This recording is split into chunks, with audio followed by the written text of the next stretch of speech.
नाच ले बाबू, धुक धुक चलता है मेरे हुस्न का जादू। वैसे ना जी मूवी से शुरुआत हुई तो मुझे कौन सी? ये तो याद नहीं आ रहा, लेकिन वो फेमस हुई महल से। Oh. वो सुपरनैचुरल, वो suspense drama movie. Oh, yes, yes. I remember. She played the ghost in that. इतनी डरावनी मूवी थी। वो क्या गाना था जो कितना डराया करता था हमें बचपन में कि आएगा आएगा आएगा आएगा आने बहुत आ जाएगा आह! सुन के। इतना सीरियस सॉन्ग था यार। वाह वाह, महल से मुगले आजम तक सोचो। एंड पता है कि I saw this movie, this Mughal-e Azam so many times when I was young, लेकिन मुझे कभी भी इतनी मतलब पसंद भी नहीं आई और समझ में भी नहीं आई। लेकिन अभी 3-4 साल वो पहले देखा, मोहब्बत वाली बातें तो थोड़ी बड़ी होने के बाद ही हाँ, उतरेंगी ना। यानी कुछ तो बहुत सीरियसनेस था उस मूवी में जो मुझे बिल्कुल उस टाइम मैं पहले नहीं समझ में आया था। लेकिन अभी मैंने 3-4 साल पहले ही ये मूवी देखी, coloured, and I was, okay, I was in awe with its grandeur, its scale, and the performances, and the screenplay, and the क्या direction. तुम मुगले आजम की बात कर रही हो भाई? मुगले आजम like it was like the biggest venture in the field of movie making. तो costumes, dances, classical music, everything was outstanding. Sets, कितने बढ़िया marvelous sets लगाए थे। या फिर romance between Dilip Kumar and Madhubala, and that too for 9 years. What a chemistry to cherish के, मतलब एक एक सीन में ऐसी गहराई, आंखों के थ्रू पोर्ट्रेयल देखने को मिलेगा, मानो सब कुछ सच में चल रहा हो, सब कुछ सही है, मतलब यही है प्यार। और आई थिंक ऐसी रियल और डेलिकेट एक्टिंग करना सबसे डिफिकल्ट होता होगा। और वो सोचो रोमांस में हदें हों, जब बहुत ठहराव हो, आंखों ही आंखों के थ्रू पोर्ट्रेयल करना हो, चुपके चुपके अपनी बात कहनी हो, बड़े आहिस्ती से, बहुत आहिस्ते आहिस्ते। मेरी रोमांटिक टीनू तो कैसे शुरू हो गई? कोई कहानी ना लिखनी शुरू कर देना, देखो कितनी एक्सप्रेशंस आ जाते हैं तुम पे कि तुम रोमांस वर्ड बोलते ही तुम उड़ने लगती हो। भाई रोमांस भी तो फिल्म से ही आता है ना, और मधुबाला का जिक्र जहाँ हो वहाँ रोमांस तो फैलेगा ही। अगर दिल गम से खाली हो तो जीने का मजा क्या है, न हो खूने जिगर तो अश्क पीने का मजा क्या है। मोहब्बत में जरा आंसू बहा कर हम भी देखेंगे, तेरी महफिल में किस्मत आजमा कर हम भी देखेंगे। अजी हाँ नहीं आ रही हम जितना भी तुम देखेंगे। क्या पिक्चराइज किया था एक इस गाने को? अभी देखो अच्छा, तुम्हारे हिसाब से ना अगर मैं मधुबाला बोलूं तो तुम्हें कौन सा गाना है जो, जब गाने की बात ही कर रहे हैं, इतने सारे गाने हैं उनके, तुम्हें कौन सा गाना तुम्हें झट से याद आता है? तो ऑफ कोर्स मेरा फेवरेट तो वो है आइए मेहरबान, एंड अच्छा जी मैं हारी चलो मान जाओ ना, एक वो बहुत गाना पसंद है। लेकिन एक और गाना है जो मुझे बहुत पसंद है, जिसमें मधुबाला ने नहीं गाया है और लेकिन अपने एक्सप्रेशन से गाने को कहाँ से कहाँ पहुंचा दिया है। की भीगी भागी सी सोई रातों में जागी सी, मिली एक अजनबी से कोई आगे न पीछे, तुम ही कहो ये किशोर कोई कुमार ने बात बहुत बढ़िया गाया है ये है। गाना, उनकी भी एक्सप्रेशन जिंदाबाद। हाँ। लेकिन उसमें बिना मधुबाला। कोई लिपसिंग कुछ गाना वाना किए, खाली तेवर, हाँ, एटीट्यूड एक्सप्रेशन अपना दिखाती हुई से। चलती हाँ, हैं। ओ, जबरदस्त वो गाना, such a जबरदस्त beautiful गाना। song. हाँ।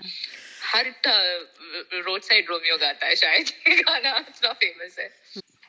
रोमांस की ना तो काफी जानकारी तुम्हें ही है भाई। जब इतनी रोमांस की बात करें तो उनकी रियल लाइफ रोमांस के बारे में भी कुछ सुनाओ थोड़ा डिटेल में। हाँ, वैसे एक ही पता है, मधुबाला की रियल लाइफ स्टोरी तो काफ़ी सैड थी, सबको ही पता है।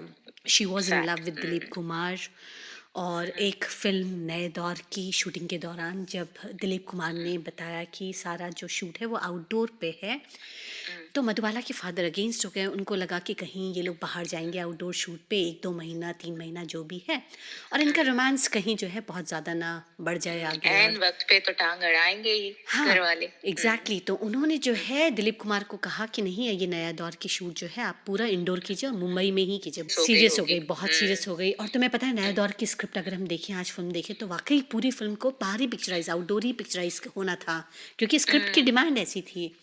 तो लेकिन मधुबाला जो है उन्होंने अपने फादर को फेवर किया, और बात इतनी सीरियस और इतनी बढ़ गई थी कि कोर्ट तक पहुंच गई थी। और वहाँ मधुबाला ने जो है अपने फादर को फेवर किया, तो दिलीप कुमार एकदम अगेंस्ट हो गए थे। तो वहाँ से इनके रिश्तों में एकदम दरार आ गई थी। सही है। मतलब she has to choose between her father और यही हाँ, ये सारे लड़कियों का किसी न किसी स्टेज में तो ये वाला होना ही है, स्टार होता ही है। Cross lovers who never get to meet. और पता है आगे बताओ नहीं, और दिलीप कुमार ने कंडीशन लगा दी थी, इधर you leave your father then I will marry you. Madhubala भी थोड़ा सा आई थिंक ईगोइस्टिक थी, या जो भी हैं, इनके भी वो हो गया था कि you come to my house, hug my father and apologise. लेकिन दोनों में ईगो क्लैश की वजह से ना वो माने ना ये मानी। हाँ, और मुगले आजम का तुमने एक वो बड़ा क्लासिक सीन सुना होगा, फेदर वाला सीन, जिसमें कोई डायलॉग ही नहीं है, हाँ, खाली फेदर हिलाने हैं हाँ इसके। हाँ, और कितना रोमांटिक सीन था दोनों के बीच में, that set millions of imaginations on fire. भी एक दूसरे को ग्रीट भी नहीं कर रहे थे, मतलब ऐसा था। और सारे रोमांटिक सीन्स आपको मुगले आजम से मिलेंगे। मैं तुम्हारी आंखों में अपनी मोहब्बत का इकरार देखना चाहता हूँ। इन्हें न देखिए शहजादे, इनमें कनीज की सहमी हुई हसरतों के सिवा और कुछ नहीं। भूल जाओ कि तुम एक कनीज हो, और सलीम को अपनी आंखों में वो देख लेने दो जो तुम्हारी जबान कहते हुए डरती है। मेरी आंखों से मेरे ख्वाब न छीनिए शहजादे, उनमें मर जाऊंगी। नारकली। और वो क्या गाना था उसमें, वो प्यार किया तो डरना क्या, जब प्यार किया तो डरना क्या। मतलब ये तो खाली मूवी में था, रियल लाइफ में मतलब ये लोग सकम हो गए। लेकिन मुझे लगता है ना कि शायद अपनी वो दिलीप कुमार वाली ट्रेजेडी से अपना हटाने के लिए, अटेंशन डाइवर्ट करने के लिए, शायद she went with Kishore Kumar. And Kishore Kumar काफी मजाकिया किस्म के इंसान थे। शायद he was a very good diversion for her. Yeah, that's why she must have decided to get married to him. But that too had a very sad ending. They got divorced शायद। पता नहीं divorce हुआ था, ये नहीं पता मुझे, लेकिन हाँ मतलब मधुबाला की बीमारी के टाइम किशोर कुमार ने अपने आप को काफी अलग कर लिया था मधुबाला से। अचीवमेंट्स बताओ उनके तुम। मैं पता है हॉलीवुड के एक फोटोग्राफर थे जेम्स बर्क, वो जब इंडिया आए थे सबसे पहले उन्होंने क्या किया था, क्या मतलब, सबसे पहले आए और उन्होंने मधुबाला से मिले और उनका फोटो शूट किया, उनकी बहुत फोटोज खींची, और वो यूएस लेकर वापस गए। अपनी लाइफ मैगजीन कोई वहाँ यूएस में आती है, उसमें उन्होंने वो फोटोज पब्लिश की। फेमस है भाई, काफी life magazine is very famous. हाँ, उसमें मधुबाला छपी। हाँ, वहाँ छपी, और उन्होंने कोट किया वहाँ पे, the biggest star of the world but not in Beverly hills. मुझे ये जेम्स बर्ग का किस्सा तो आई नेवर हर्ड इट, लेकिन मुझे ये पता है कि वो जो फ्रैंक कैप्रा जो थे, द फ्रैंक कैप्रा हॉलीवुड वाले, ही ऑफर्ड हर अ मूवी, और शायद उनके पापा ने हमेशा की तरह he would have refused. 3 times academy award winner. हाँ, लेकिन एक ही हमारे बॉलीवुड में क्या कमी थी भाई, उनको पूरा मौका मिला ना स्टारडम की सारी हदें तक पार करने का। सही है, सही है। किसी का भी नाम ले लो, कौन है, राज कपूर, अशोक कुमार, दिलीप कुमार, देवानंद, प्रदीप कुमार, सर सुनील दत्त, और सबके साथ चीटेड। हाँ, और डायरेक्टर्स, सारे बड़े बड़े डायरेक्टर्स तुम्हारे, गुरुदत्त, के आसिफ, महबूब खान, कमाल अमरोही। लेकिन you know what the irony was, she never received any awards for her performances in the movies. She's remembered for so many things. She was like a trendsetter. She was a fashionista. मतलब उनकी jewellery, उनकी costume सब आज भी influence होते हैं लोग। आज भी कहीं मैंने वो एक करीना कपूर ने उनके टाइप्स कोई टॉप एंड बॉटम्स पहन के मैंने कहीं तो एक फोटो, वो एक फिल्म भी डायरेक्ट करने वाली थी। That would have been the first female director from that era. She was Madhubala. so gutsy. She was हाँ। not just one. हाँ, क्या और कहते फिल्म हैं, का नाम background भी piece नहीं है, खाली एक beautiful scene बनाने के लिए एक beautiful होके बैठती नहीं थी। तभी तो मैं कह रही हूँ She तुम्हें कि thought about direction. सिर्फ उनकी मतलब उनकी सिर्फ खूबसूरती को ही इतना तो वो मिला, फोकस में आया, वरना तो उनमें बहुत टैलेंट था यार। एक्टिंग में डायरेक्शन करने वाली थी, फर्ज तो और क्या इश्क। हुआ उनका वो डायरेक्शन? तो फिल्म का नाम था फर्ज और इश्क। आई थिंक ये 1968-69 में बनाने वाली थी, लेकिन उसके पहले ही बेचारी चल बसी, Wow. पता है, merely at the age of 36 है के। Sad. 36. अगर करते तो सोचो, she would have been the first female director industry के। From that, हाँ, era, But 36 years में उन्होंने क्या कुछ अचीव नहीं किया। Like, I think she had a hole in her heart, कुछ heart disease था उनको, and like she was bedridden for some years. ऐसा कुछ मैंने सुना है, लेकिन I don't know the details. लेकिन क्या मतलब क्या नाम कमाया, क्या शोहरत, how famous she was कि दुनिया हम और तुम बैठ के अभी 2021 में उनको याद कर रहे हैं। सोचो। और झुक के सलाम करते हैं भाई मधुबाला को हम सब। झुक के सलाम मैं भी करती भाई हूँ। तुम्हें याद है वो गाना, एक परदेसी मेरा दिल ले गया, जाते मीठा मीठा गम दे गया, कौन परदेसी तेरा दिल ले गया, मोती मोती अखियों में आंसू दे गया। हाँ। बहुत लोग ये जानना चाहेंगे ना कि what would have been a secret of her beauty, her smile, her personality. कुछ तो पहले तो वो पश्तून थी, आई मीन अफगानी, और Afghanis have the most beautiful eyes, और उनकी आंखें तो बला की कयामत लिए।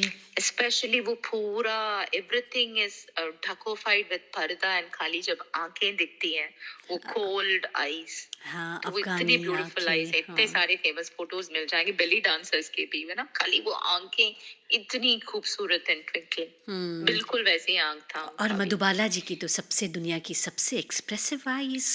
स्किन भी एक्चुअली ना वो हमेशा खुश नजर आती थी, हंसती बहुत थी, शायद इसलिए उनका स्किन ना एकदम ग्लो करता था। हाँ, पूरा चेहरा चमकता था। ये तो सही है, एक ही अंदर से इंसान खुश होता है, बहुत मुस्कुराता है, खुश रहता है, तो चेहरे पे ना नूर आ जाता है। और Madhubala's beauty and talent is unmatched till today. सुना है लोग इनकी कातिलाना एक मुस्कुराहट पे अपनी जान दे दिया करते थे। अरे नीलू, पता है तुम पन्ने दर पन्ना, एपिसोड पर एपिसोड गाती रहोगी गुणगान मधुबाला की, आगे चलता जाएगा तुम्हारा सिलसिला। मुझे वही गाना याद आ रहा है कि चाची मैं हारी चलो मान जाओ ना, देखी सबकी यारी मेरा दिल जलाओ ना। अच्छी यारी कर ली भाई, हमने पूरा सुन लिया जो भी तुम्हें मधुबाला के बारे में सुनाना था। तो तुम्हारा जो डिप्रेशन था वो खत्म हुआ कि नहीं हुआ, दूर हुआ कि नहीं हुआ? बिल्कुल। हाँ। मैं तो मान गई, हार के मान गई। और अभी देखो, अभी हम जिस दौर से गुजर रहे हैं, एक चेहरे पे सबकी मुस्कुराहट लाने वाला है। जीवन के ये रास्ते लंबे हैं सनम, काटेंगे ये जिंदगी ठोकर खा के हम, साथ ले ले अच्छे हम अकेले, साथ ले ले अच्छे हम अकेले, 4 कदम भी चल न सकोगे समझे, हाँ समझे।